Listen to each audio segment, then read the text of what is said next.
Welcome to अभी podcast let's talk. This is your host Mohammad Afan और आज हम बात कर रहे हैं फ्यूचर ऑफ ई बाइक्स के लिए। तो उसके लिए हमने एक गेस्ट को बुलाया है, मिस्टर हसन इकबाल। मिस्टर हसन इकबाल, थोड़ा सा इंट्रोडक्शन दे दे जो लोग आपको नहीं जानते एज अ बैकग्राउंड। जी, मेरा नाम हसन इकबाल ख़ान है। मैं ZYP इंस्टीट्यूट फर्स्ट बैच से इलेक्ट्रॉनिक्स में हमने ग्रेजुएट किया था 97 में। 2 years working in Pakistan embedded systems, move to US, California, Silicon Valley, Philips semiconductor 6 years, 7 years with Microsoft, 8 years with eBay। और उसके बाद I started looking into electric bikes in Pakistan. Right, तो आपने बात किया, आपने माइक्रोसॉफ्ट में काम किया है, ईबे में काम किया है। तो lot of people right now in Pakistan feel के यार they inspire to work in these companies. थोड़ा सा एक्सपीरियंस बता दे, how was working in the biggest tech companies in the world. हाँ, उस टाइम पे तो ये था कि शुरू में कुछ चैलेंजेस हुए थे। जब आप US मूव करते हैं या किसी भी कंट्री मूव करते हैं, बहुत सारी चीज़ें आप फॉर ग्रांटेड लेते हैं कि आप पाकिस्तान में रह लेते हैं आप। तो एक तो वो लाइफ एडजस्टमेंट का एंगल था, लेकिन जाते के साथ ही वहाँ पे वो .com बूम्स हो गया, बस्ट हो गया।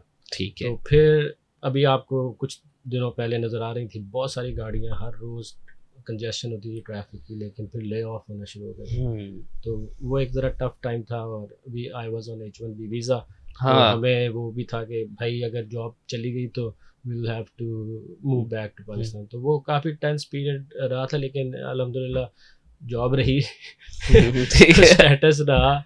और लेकिन ये कि फिर उस वक्त इमिग्रेशन स्लो कर दी उन्होंने, पाकिस्तानियों के लिए भी वो 9/11 वाला जो इशू स्टार्ट हो गया था।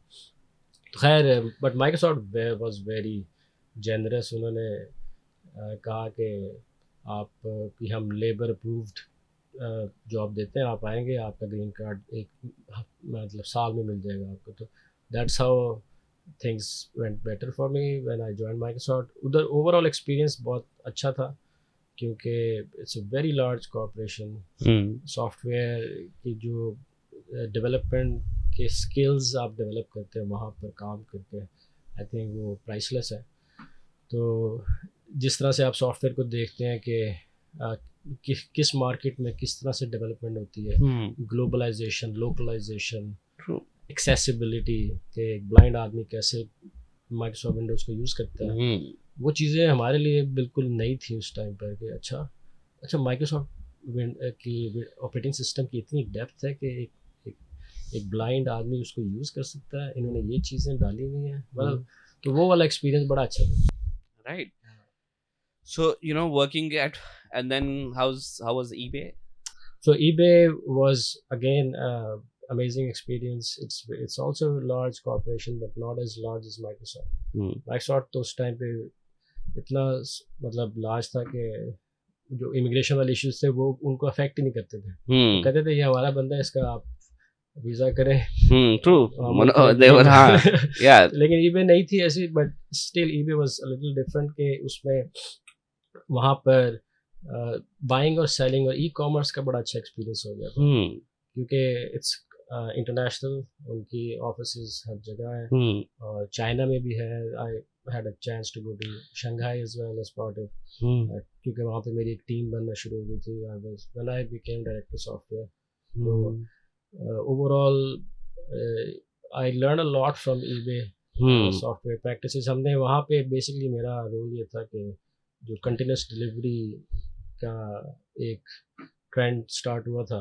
इनफैक्ट बात ये थी कि over a period of time companies have started releasing software very fast. True. And Amazon was leading the way, and eBay was behind. When I joined, my org's goal was कि हम eBay को continuous delivery पर ले जाएं। तो वो experience infrastructure side पर बहुत मैसिव किस्म का स्केल पे आप 3000 डेवलपर्स के लिए एक सिस्टम बनाएं कि वो अपना कोई चेक इन करें कोड और वो जल्दी से प्रोडक्शन में रन कर रहा हूँ। वो वाला एक्सपीरियंस था। बाकी ये कि वहाँ पे बहुत ज़्यादा इंडियंस काम करते हैं। True. पूरे US। और उसके कुछ पॉजिटिव्स भी हैं, नेगेटिव भी हैं। You get to connect with them very well, क्योंकि दे अंडरस्टैंड, उनका स्टाइल हमारे जैसा। लेकिन जब आप थोड़ा सा ऊपर जाते हैं तो आपको फिर ज़रा नेविगेट करना एक you have to do it properly. Right. But they're very professional people, Hmm. very hardworking people. I would say no less than Pakistanis. Pakistanis भी बहुत hardworking है, but they are very few in numbers. तो ये feel होता था कि मैं अकेला एक पाकिस्तानी हूँ. Hmm. A lot of Sea of Indians. sea of Indians, and and I made a lot of good Indian friends, and some of them I still have very good friends with. In Right. fact, one of my uh, manager promoted me to director level, and he was in India. Hmm. So I have very strong bond with him. He's a great guy. Right, तो आपने बात की एक सी of Indians होते, तो you know the question is कि यार लोगों का सवाल ये होता है कि हाउ डू गूगल, माइक्रोसॉफ्ट के CEOs, Adobe are Indians, you know how, मतलब कैसे पॉसिबिलिटी रहती है जस्ट. Actually, I think एक तो ये कि we must recognize कि हमारी education is not at par with India. ठीक है. The number of graduates they produce is probably 100 times. मेरा अपना guess है. हाँ. तो नेचुरली आप 101 की रेशो पे चले जाते हैं इस तरह से. हो सकता है ये थोड़ा कम रेशो हो, लेकिन इट्स मैसिव. और उनके खवातीन जिस किस्म से शाना बेशाना टेक में काम करती हैं, वो पाकिस्तान में आपको नज़र नहीं आता. अब थोड़ा सा ट्रेंड आना शुरू है हुआ. तो we are overall way behind in education from our side, how we produce graduates. अच्छा, वहाँ पे ये कि इंडस्ट्री भी लगना शुरू हो गई है. तो जो बहुत सारे डिमांड है वो लोकली प्रोड्यूस होती है और फिर बहुत सारी बाहर जाती है. फिर जब वो 40 साल पहले या 30 साल पहले वो गए थे बाहर, इसी तरह मेरी तरह उनको भी फिर लगा कि यार हमने अपनी कंट्री के लिए कुछ करना है. ठीक है. तो वो फिर वापस गए और फिर उन्होंने मतलब फंडिंग भी अट्रैक्ट की या लोकल ऑफिसेज खोले बड़ी बड़ी कंपनियों के. तो एक इकोसिस्टम, वो फीडबैक लूप स्टार्ट हो गया. पाकिस्तान में वो इस तरह से नहीं हुआ. जैसे आपको इक्का दुक्का लोग थोड़े बहुत नज़र आते हैं कि जो यूएस गए, 20-30 साल रहे, वापस आए, पाकिस्तान के लिए कुछ किया, और कुछ रह गए, कुछ वापस चले गए because of political instability. Right, true. तो दैट्स क्वाइट इंटरेस्टिंग. तो अब आपने बात की कि वापस आए, तो आप व्हाट्स योर पर्पस? आप आए हैं पाकिस्तान वापस यूएस में काफ़ी टाइम गुजार के, कि व्हाई डिड यू स्टार्ट, और ई बाइक्स पे क्यों? हाँ, तो जब मैं 2018 के टाइम में माय एल्डर ब्रदर वो यूएन के साथ पाकिस्तान फॉरेन ऑफिस में काम करते हैं और यूएन के साथ काम करते रहे. तो पेरिस क्लाइमेट एग्रीमेंट में he was very much involve. तो उन्होंने जब वहाँ पे काम किया तो 2018 में उन्होंने सोचा कि हम पाकिस्तान में ना क्लीन एनर्जी की तरफ जाते हैं क्लाइमेट की वजह से, तो हम चार्जिंग स्टेशन लगाएंगे, कोई बिजनेस स्टार्ट करते हैं. I was still working in US. तो मैं थोड़ा बहुत कंसल्ट करता था उनको, बताता था इंजीनियरिंग साइड कैसे कर सकते हैं. लेकिन उन्होंने जब शुरू में जब स्टार्ट किया इस डायरेक्शन में, तो they quickly realized कि चार्जिंग इंफ्रास्ट्रक्चर की डिमांड ही नहीं है. राइट. तो फिर they pivoted to electric bike. उन्होंने कहा इलेक्ट्रिक बाइक बनाते हैं. अच्छा, उन्होंने कंपनी रजिस्टर करा दी, एक छोटी सी टीम बनाई कि प्रोटोटाइप बनाओ. वो प्रोटोटाइप नहीं बना. He was too busy traveling. Team he assembled was not the right team. He could not recognize because he is not engineer. Right. तो prototype नहीं बना. Company was registered, took some losses. COVID आया, everything went to grinding halt. Company almost dead. तो 2021 में अब parallel में मैं क्या देख रहा था? मैं देख रहा था कि सॉफ्टवेयर और ऑटोमोटिव मिल रहे हैं जाके. उस टाइम पे मैंने इसी चीज़ को टेस्ट करने के लिए टेस्ला मॉडल 3 ली थी, जिसमें सेल्फ ड्राइविंग कार थी. तो मैंने सोचा था कि मैं सॉफ्टवेयर और ऑटोमोटिव की तरफ जाऊंगा, नेक्स्ट अपने करियर को इस डायरेक्शन में लेके जाऊंगा. तो मैंने सेल्फ ड्राइविंग कार के कोर्सेज करना शुरू कर दिए. डेस्टी ऑफर करता है सेल्फ ड्राइविंग कार इंजीनियर, और सेल्फ ड्राइविंग कार का एक और 2 काफ़ी डीप कोर्सेज हैं. बहुत मुश्किल से मैंने किए, मतलब 6-7 महीने का कोर्स था, मुझे लगे 12 महीने. तो मैं जॉब भी कर रहा था. तो I was already moving in this direction के automotive of software is my future. ठीक है. जब व्हेन आई सॉ दिस कि कंपनी डेड हो गई है, और एक जहन में बहुत अरसे से ये चीज़ चल रही थी कि दुनिया में बहुत सारी कंपनियां जिनका नाम सुन के आपके जहन में उनकी कंट्री आती है। सीमन सुनते हैं तो आप कहते हैं जर्मनी, फिलिप्स सुनते हैं तो आप कहते हैं हॉलैंड, एलकाटेस सुनते हैं तो आप कहते हैं फ्रांस। इसी तरह अमेरिका की बहुत सारी कंपनियां, इवन इंडिया की कंपनियों के नाम सुनते हैं, रिलायंस, टाटा, राइट। पाकिस्तान की कोई है? एंग्रो है टू सम एक्सटेंट। पता नहीं कौन, कितने लोग जानते हैं एंग्रो के बारे में। हाँ ये भी है, राइट। तो फिर मुझे ये लगा कि मतलब डिज़ायर थी कि कोई ऐसी कंपनी बनाए जो एक्सपोर्ट करे, इंटरनेशनल लेवल पर जाए। ये एक पुरानी डिज़ायर थी। फिर जब मैंने देखा कि ऑटोमोटिव सेक्टर में पाकिस्तान में अब कोई अप्रोच सही नहीं जा रही। ये था कि इलेक्ट्रिक बाइक रेवोल्यूशन आ रहा है, लेकिन लोग क्या कर रहे हैं कि बना बना फ्रेम लेते हैं, उसमें रेट्रोफिट करते हैं और कहते हैं कि ये इलेक्ट्रिक हो गया, हमारी पहली इलेक्ट्रिक बाइक आ गई, या जो भी। या फिर वो करते रहते हैं कि हम चाइना से CKD लेके आते हैं और उसको असेंबल करके बेचते हैं। तो where is your IP, where is your innovation? ठीक है, are you building something for the masses, जहाँ पे रॉ टैलेंट को आप कन्वर्ट करें इस स्पेस की टेक्नोलॉजी में। अगर आप ग्राउंड अप से नहीं बनाएंगे चीज़ को, आपकी वो अंडरस्टैंडिंग नहीं होगी, आपकी वो स्पीड भी नहीं होगी जब आपने उसको मॉडिफाई करना है, और मॉडिफाई होगी आपकी प्रोडक्ट। ठीक है, तो जब आप चाइना से लेके आते हैं, आप you find it difficult to do it. अच्छा, अगर आप सिर्फ बाइक ला के डालना चाहते हैं, वो ठीक है। देन वी लुक्ड एट के EV अडॉप्शन क्यों नहीं हो रही पाकिस्तान में। इसलिए नहीं हो रही कि just like everywhere else, EVs महंगी है, ढंग की EVs महंगी है।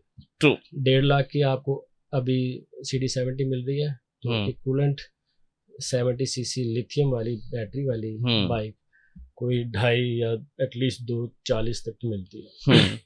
ठीक है, तो महंगी है।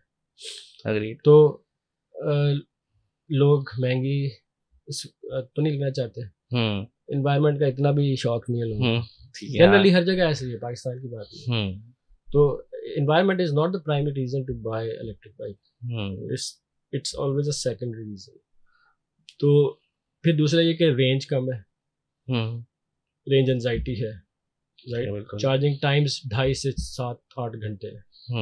तो इस इतनी सारी चीज़ें जब है, तो nobody in their sane mind want to move to electric. Charging infrastructure exist भी नहीं करता, बिल्कुल, राइट। तो at that moment I thought के we should build a technology based company in EV space for Pakistan. Pakistan का local brand हो, और eventually 10 साल बाद वो कोई ढंग का कंपटीशन दे रहा हो एग्जिस्टिंग इनकम्बेंट प्लेयर्स को, राइट। I hope मतलब hero in India and Mahindra India is huge in revenue as well in market share, India में खास तौर पे इलेक्ट्रिक बाइक्स में। बट लेट्स टॉक, आपने ये बात की तो एक यूज़र की जर्नी डिफरेंशिएट की। आपकी बाइक जो ZYP टेक की बाइक है, how does it differentiate from any other EV bike player या ट्रेडिशनल बाइक अगर आप ले रहे हैं, तो किस तरह यूज़र की journey from purchasing it to उसकी रन टाइम पे? अच्छा, इसमें अभी हम जनरल कंज्यूमर तक नहीं जा रहे फर्स्ट शॉट में, क्योंकि जब आप मार्केट में एंटर होते हैं, you don't want to start at the bottom of the market. अच्छा, हाँ ठीक है, विच इज़ के मैसेज के लिए जल्दी से एक सोल्यूशन डाल दो उसमें आप, क्योंकि आपने बहुत सारी लर्निंग करनी है। If you are a new company, you don't know what you don't know. तो आप अगर कहते हैं कि अच्छा मैं CD70 के इक्विवेलेंट एक बाइक बना के मार्केट में डालना चाहता हूँ, नॉट ए राइट स्ट्रेटजी। तो हमने डिसाइड किया कि हम इसको पहले वो सेगमेंट मार्केट का टारगेट करेंगे जिसमें सबसे ज़्यादा डिज़ायर भी है कन्वर्ट करने, और वो है डिलीवरी राइडर्स। डिलीवरी राइडर्स, बिल्कुल, हाँ, B2B, क्योंकि ये लोग तकरीबन 150-150 किलोमीटर चलते हैं रोज। तो इनकी जो फ्यूल सेविंग है वो बड़ी सिग्निफिकेंट है अगर वो इलेक्ट्रिक में मूव हो जाए। ठीक है। और इन उसमें भी अगर आप सेगमेंटेशन करते हैं तो आपको नजर आता है कि कुछ ऐसे राइडर्स हैं जिनका राउट डिफाइंड है, एक जगह से जाते हैं वापस आते हैं, एक सर्कल है उसी के अंदर रहते हैं, राइट। तो if you don't have charging infrastructure and you want to introduce a new infrastructure, so the right way to do, in our opinion, is to start with B2B. Install infrastructure at their locations or close to where they are operating, and then learn from their usage experience and iterate fast.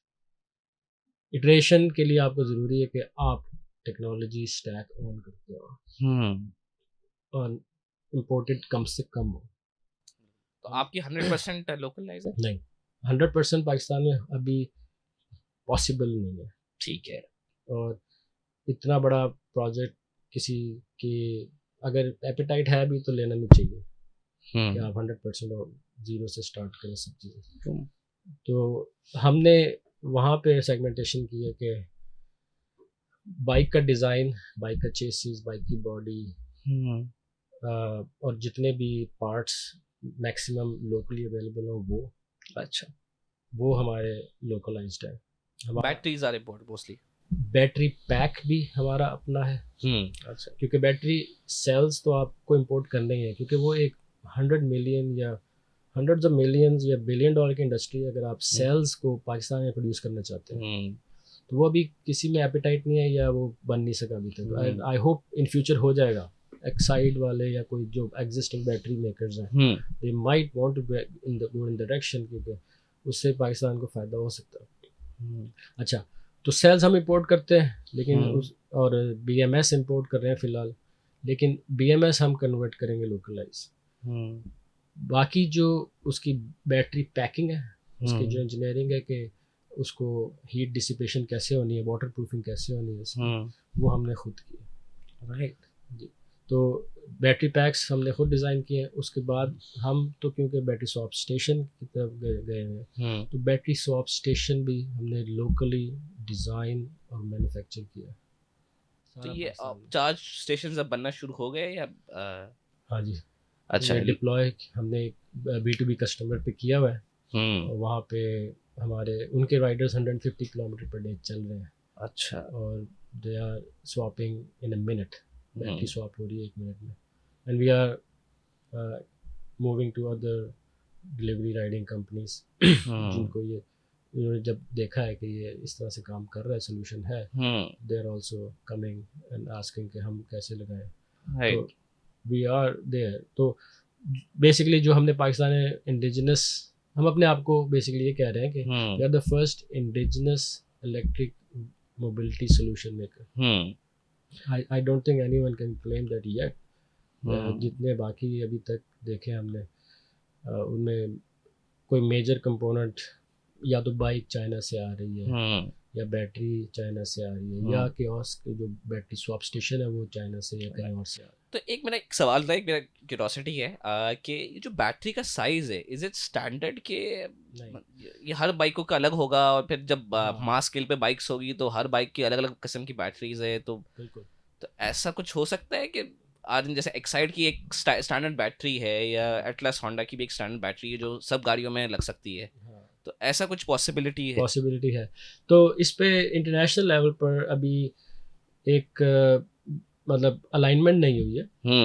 There is a consortium जो कि Honda ने probably start किया है। उसमें बहुत सारे उन्होंने major players को ऐड किया कि भाई एक ग्लोबल स्टैंडर्ड बनाते हैं बैटरी का स्वैपेबल के डायरेक्शन में, क्योंकि दे आल्सो सी के swappable batteries are the future for at least the 2-wheeler 3-wheeler market, क्योंकि बैटरी छोटी होती है, it's easy to swap then to wait for charging technology अभी टाइम लेगी कि वो 1 मिनट में चार्ज कर दे या 5 मिनट में चार्ज कर दे। वो टेक्नोलॉजी भी प्रॉब्ली 5 to 10 years away है। तो एवरीबडी सी के स्वैपेबल बैटरी करनी है। स्टैंडर्डाइजेशन ग्लोबल लेवल पे नहीं है।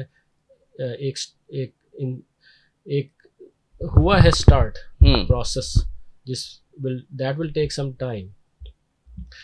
और उसमें जो मेजर हर्डल हमें नज़र आता है वो है Gogoro. Gogoro is the market leader in battery swappable अच्छा। solution, Taiwan-based company, 3,000 or 4,000 swap station in Taiwan, extending to India, Israel, other जगह जा रहे हैं वो। Nasdaq में भी लिस्ट हो गए लिस्टेड। तो वो कह रहे हैं हम तो नहीं ज्वाइन करेंगे। अच्छा। ये जो ग्लोबल स्टैंडर्ड है हमारा तो अपना स्टैंडर्ड है, तो वो फाइट अभी ग्लोबल लेवल पे होनी है। लोकल लेवल पे क्या होगा, उसी के रिपरकशन होंगे कि या तो हम कहेंगे कि हम होंडा वाले से अलाइन करते हैं, ठीक है, या फिर हम ये कहेंगे कि हम कोई अपना बनाते हैं हमारी कंट्री का। इंडिया क्या कर रहा है, इंडिया ने गोगोरो को भी इनवाइट कर लिया है, होंडा को भी इनवाइट कर लिया है, वो भी प्रॉब्ली अपना कुछ बना देंगे क्योंकि they are supporting both of them, the giants are being supported by India, इस तरह से कह लें। तो हमारे केस में अभी ये टाइम लेगा। तो और उसमें आई थिंक नेचुरल बात यह है कि जब आप किसी स्टैंडर्डाइजेशन की तरफ जाते हैं, आप पहले देखते हैं कि कौन से एग्जिस्टिंग सॉल्यूशंस काम कर रहे हैं। अगर आपके पास एक भी सॉल्यूशन काम नहीं कर रहा तो आप स्टैंडर्डाइजेशन की तरफ नहीं जाएंगे पाकिस्तान में। या तो फिर आप कहेंगे कि we'll wait for Honda to come and give us a standard, then we'll adopt it. Right. हाँ मतलब ये बिल्कुल, हाँ वही क्लैरिटी है। तो आपकी थोड़ी बाइक्स पे बात कर लेते हैं कि उसकी यूनिकनेस क्या है। आपने बताया कि स्वैपेबल बैटरीज है, मगर उसकी रेंज, उसकी स्पेशलिटी क्या है, how does it be the best bike possible. जी, हमारी जो अभी एक बाइक डिलीवरी राइडर्स के लिए डिज़ाइन हुई भी है, उसकी रेंज 70 किलोमीटर आ रही है। हमने उसको एक्चुअल रोड टेस्टिंग में 100 किलोमीटर भी देखा है, depending on how Riders drive it. और हमने उसको 45 भी देखा है, डिपेंडिंग ऑन कि वो बस थ्रॉटल पे थ्रॉटल पे थ्रॉटल, ब्रेक थ्रॉटल, उसको अगर आप बहुत अब्यूसिवली चलाएं तो वो 45 पे भी गई है, लेकिन हमने 70 के करीब की रेंज देखी हुई है। तो हम अभी क्लेम कर रहे हैं कि 70 की रेंज होगी।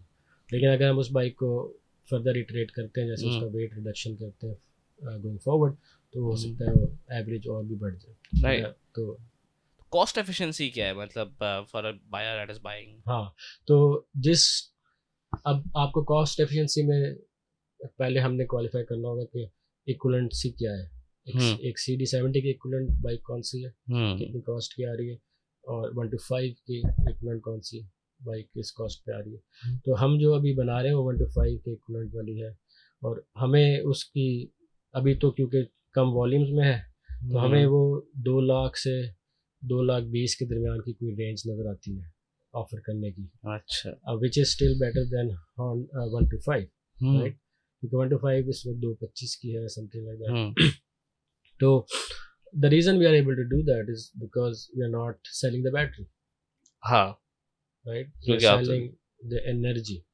तो ये क्या मेंबरशिप कार्ड होता है उनका, क्या होता है मतलब अभी तो क्योंकि B2B है, हाँ, तो वो इम्प्लीमेंट नहीं हुआ हुआ, लेकिन इसमें कुछ मॉडल्स हैं कि आप पर स्वाप चार्ज करें या आप मंथली सब्सक्रिप्शन दे दें। हाँ, भाई आपने महीने में 30 दफ़ा बैटरी चेंज करनी यानी रोज़ाना एक, तो आपकी एक फिक्स्ड कॉस्ट है which is still better than your petrol cost. अगर हम ये देख रहे हैं कि we will be able to offer anywhere from 20% to 40% cost saving, depending on the subscription, क्योंकि जो जितना ज़्यादा चल रहा है उसकी उतनी ज़्यादा सेविंग होगी और परसेंटेज वाइज वो ज़्यादा उसको मिल रहा होगा। तो मैंने आपको देखा था, आप पंजाब में आपका काफ़ी वो एक्सपो पे आप थे, तो आपने काफ़ी रेगुलेटरी बॉडी के साथ भी काम किया होगा कि पाकिस्तान में हम ये इंट्रोड्यूस करा रहे हैं बाइक्स, तो उनका क्या कंप्लाइंस वाइज कोई इश्यूज क्रिएट हुए या उनकी कोई सपोर्ट का कुछ बना आपकी साइड। हमें अभी रिसेंटली इंजीनियरिंग डेवलपमेंट बोर्ड की अप्रूवल मिली है विच सेज कि we are now a legit OEM। अभी हमारा उनके साथ जो एक्सपीरियंस रहा है वो अच्छा ही रहा है। अच्छा, वो आए हमारी फैक्ट्री, बल्कि उससे आने से पहले हमारी कम्युनिकेशन थी उनके साथ कि उनकी क्या रिक्वायरमेंट्स हैं, और उनकी रिक्वायरमेंट्स थी कि जैसे आपके पास अपनी पेंट शॉप होनी चाहिए, स्प्रे बूथ होते हैं, फॉस्फेटिंग, रिंसिंग वगैरह जो डिफरेंट स्टेजेस होती हैं वो आपके पास अपनी होनी चाहिए। तो हमने उसमें भी इन्वेस्ट किया। तो और हमने एक इस तरह से डिज़ाइन की अपनी असेंबली लाइन कि हर 12 मिनट बाद एक फुली असेंबल्ड बाइक ड्रॉप हो रही हो। 11 स्टेशन बनाए हैं, हर स्टेशन की एवरेज 12 से कम है। तो जब आप उसको सीक्वेंस में रन करेंगे तो हर 12 मिनट बाद एक बाइक निकल सकती है। उन्होंने ये कैपेसिटी असेस की, पेंट शॉप को भी देख के कि कितनी बाइक्स को हम पेंट कर सकते हैं रोज़ाना। तो उन्होंने हमें जो असेस्ड कैपेसिटी दी है वो 12,000 की साल में। वो कह रहे हैं कि आपकी इस स्पेस की कैपेसिटी 12,000 है, पड़ी है। तो एक्सपीरियंस अच्छा ही था। अनलाइक कुछ लोग कहते हैं ना कि आपको 2 नंबरी करनी पड़ती है, पाकिस्तान का तो हमें तो नहीं करनी पड़ती। अच्छा। बल्कि उन्होंने जब हमारा ड्राइंग्स देखी थी तो मुझे याद है हमारे head of automatic Imran Mughal ने कहा कि उन्होंने कहा कि भाई यहाँ पे तो ज़्यादातर लोग मक्खी पे मक्खी मारते हैं, कॉपी पेस्ट करते हैं, आप लोग कुछ ने लग रहा है ढंग का काम किया तो आई एम श्योर कि अप्रूव हो जाएगा। तो इस तरह का हमें कमेंट मिला था और वाकई इमरान ने उसको डिज़ाइन किया है, मतलब ओरिजिनल थिंकिंग से कि इस तरह से हमारी असेंबली लाइन होगी। राइट। तो उसमें हमें प्रॉब्लम नहीं आई। तो टुवर्ड्स द एंड हमारा एक सवाल ये था कि आपकी कंपनी को क्या चैलेंजेस दरपेश है एक्सपेंशन के लिए? अच्छा, एक्सपेंशन के लिए आई थिंक अभी कोई चैलेंज इतना बड़ा नहीं नज़र आता है, अदर देन के हमारे पास इनफ फंडिंग हो कि हम वो स्केल हिट करना शुरू करें जो कि हम चाहते हैं, जिससे इम्पैक्ट आएगा। ठीक है। तो वो है फंडिंग का, और वो चैलेंज इसलिए कि पाकिस्तान की ओवरऑल जो एनवायरनमेंट है फंडिंग का इंटरनेशनल सोर्सेज से वो कम हुआ। ठीक है। वो एक चैलेंज है। बाकी ऑपरेशनल एग्जीक्यूशनल चैलेंजेस है कुछ। ईडीबी का हमें चैलेंज नहीं हुआ, इंजीनियरिंग डेवलपमेंट बोर्ड ने आके अच्छी तरह से इंस्पेक्ट किया हमें, हम we were in constant communication with them, और हम अपने आप को प्रिपेयर करते रहे। It was several months preparation before they visited and in the first shot they assessed 12,000 capacity, वो हमें मिल गया। लेकिन अब हमें कुछ चैलेंजेस नज़र आ रहे हैं पीटीए साइड पर। बाइक्स कनेक्टेड बाइक्स हैं, उसके अंदर 4G कनेक्टिविटी है, एंटेनास हैं जीपीएस के भी और एलटीई के भी। तो पीटीए की रिक्वायरमेंट है समहाउ कि हम एक सेपरेट डेटा लाइसेंस लें, और वो एक लंबा प्रोसेस है। तो अभी हमने वर्क अराउंड किया हुआ है कि जो डोंगल्स होते हैं उनको यूज़ कर रहे हैं, लेकिन दैट्स नॉट स्केलेबल। तो ये एक चैलेंज है, जब तक वो नहीं कंप्लीट होता हम मैस प्रोडक्शन में कनेक्टिविटी के साथ नहीं जा सकते। और इसी तरह पीएसक्यूसीए की साइड से चैलेंजेस नजर आ रहे हैं। पीएसक्यूसी क्या है? Pakistan standards and quality control authority. ये it's a very broad body, और मोटर बाइक के स्टैंडर्ड्स भी वो बनाते हैं, लेकिन अपग्रेड्स नहीं हुए अभी। उस पर आई थिंक काम होने वाला है कि ईवीज के लिए क्या स्टैंडर्ड्स होने चाहिए। उनके कुछ टेस्ट हैं, लेकिन वो बड़े जो मैंने सुना है वो ये कि उनके पास लिस्ट है टेस्ट की, लेकिन वो एड हॉक तरीके से कहते हैं ये करके ले आओ, वो करके ले आओ, पीसीएसआई जाके ये कर दो, हाँ देख लेंगे। वो इस तरह की तो वो टाइमली होता नहीं है अनलेस आप किसी और एंगल से जाए। सुना है, राइट। तो I think towards the last question यही है कि anyone who is buying a bike, आप उसको क्या एडवाइस देंगे अभी राइट नाउ? इलेक्ट्रिक बाइक जो लोकली मैन्युफैक्चर्ड है उस तरफ जाना चाहिए पाकिस्तान को, क्योंकि पाकिस्तान को ईवी से भी ज़्यादा इंडस्ट्री की ज़रूरत है, और ईवी इंडस्ट्री को लोकल करने की पाकिस्तान को बड़ी ज़रूरत है।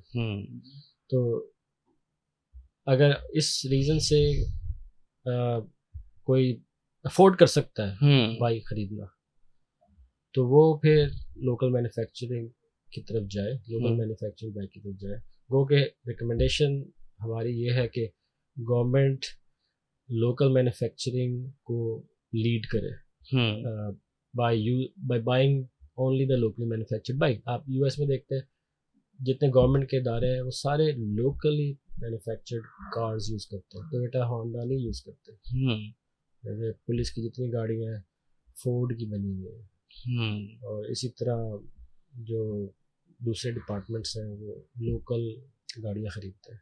तो पाकिस्तान में ऐसा होना चाहिए, उसके मल्टीप्लाइंग इफेक्ट है, चेन रिएक्शन है।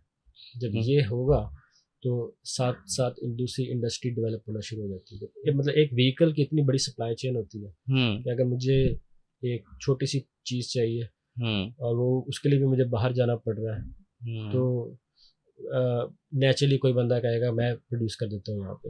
लेकिन अगर आप कहते हैं मैं CKD बेस्ड चीज़ों को इम्पोर्ट उसको तरजीह दूंगा गवर्नमेंट लेवल पर, या उसको इस तरह सपोर्ट ज़्यादा करेंगे लोकल से ऊपर, तो फिर वो इंडस्ट्री डेवलप नहीं होगी और उसके जो मल्टीप्लाइंग इफेक्ट है वो नहीं आएंगे। तो we are at a crossroad at this point. हमने कुछ मिस्टेक्स किए हैं फॉसिल फ्यूल इंडस्ट्री में कि वी आर नॉट इनोवेटर्स। हम सिर्फ मतलब देयर आर लार्ज मैन्युफैक्चरर्स जो कि 50-60 ईयर से ऑपरेट कर रहे हैं JV फॉर्म में, इनोवेशन लोकल्स की तरफ से नहीं आ रही। अगर इंडिजिनस डेवलपमेंट होगी तब ही इनोवेशन आ सकती है।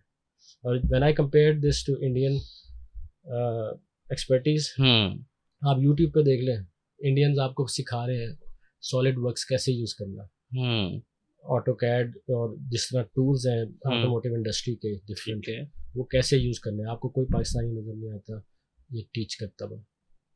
तो दैट शोज के उनके पास लोकल इंडिजिनस डेवलपमेंट इंडस्ट्री पनप रही है।